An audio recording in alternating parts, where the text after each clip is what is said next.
आप बस पेशेंट से इतना पूछ लो कि स्टूल के साथ म्यूकस तो नहीं आ रहा है, स्टूल के साथ ब्लड तो नहीं आ रहा, स्टूल के साथ पेन तो नहीं हो रहा, सकफ, सरक्त, सशूल। यार अक्सर पेशेंट को म्यूकस आने के बाद पेशेंट बहुत ज्यादा वीक फील करता है, बहुत ज्यादा वीकनेस आने लगती है। आज मैं आपको बताऊंगा कि उसको ट्रीट कैसे करना है। म्यूकस जैसी चीजें या कफ बहुत सारे डायग्नोसिस में दिखता है, जैसे आईबीएस डी हो या आईबीएस एम हो या आईबीडी हो, लाइक अल्सरेटिव कोलाइटिस हो या क्रोन्स हो, या फिर इन्फेक्शियस कोलाइटिस में भी दिखता है, या फिर माइक्रोस्कोपिक कोलाइटिस हो, या फिर कोलोरेक्टल कैंसर का केस हो। एक बार मैंने सर के वहां पे म्यूसिनियस एडिनो कार्सिनोमा का केस देखा था, where the patient produces large amount of mucin. तो कभी कभार उसमें जेल लाइक स्ट्रक्चर दिखता है स्टूल के साथ।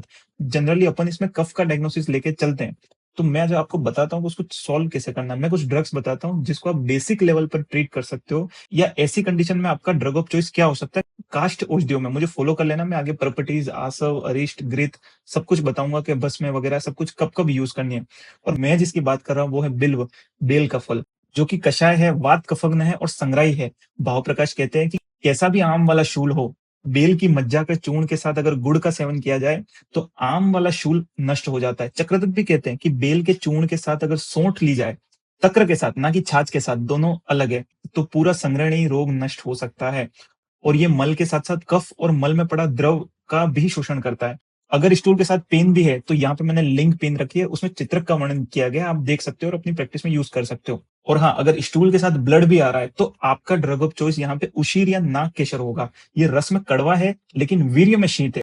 चरक सूत्र 25 में बोला है कि ये दाह, अतिसार और छर्दी सब में काम करता है। ये रक्त स्तंभक है। जहां पर स्टूल के साथ ब्लड है या फिर हीमोचेजिया वाली कंडीशन है जिसमें स्टूल कम और रक्त ज्यादा आ रहा है, तो वहां पे अपन उशीर जैसी चीज यूज कर सकते हैं। और रही बात नाग केशर की, कषाय के साथ वृक्ष भी है जो अकेला पित्तज अतिसार, अधोक रक्त पित्त, रक्त अतिसार और रक्तज प्रवाहिका जैसों में अपना ड्रग ऑफ चॉइस कास्ट औषधियों में हो सकता है। और रही बात म्यूकस की, तो जहां पे मैं शोक्तिक, सूत शेकर, उटज जैसा कुछ कॉम्बिनेशन यूज करता हूँ। अगर आपको भी जानना है तो आप जस्ट कमेंट कीजिए आईबीएस, मैं आपको भी भेज देता हूँ। आप भी अपनी प्रैक्टिस में कफ या म्यूकस वाले पेशेंट्स में यूज कर सकते हो। कल मैं बताऊंगा अगर स्टूल में खाना एज इट इज दिखता है तो अपने को क्या करना चाहिए। This is episode 16 by doctor Nakul Patekar.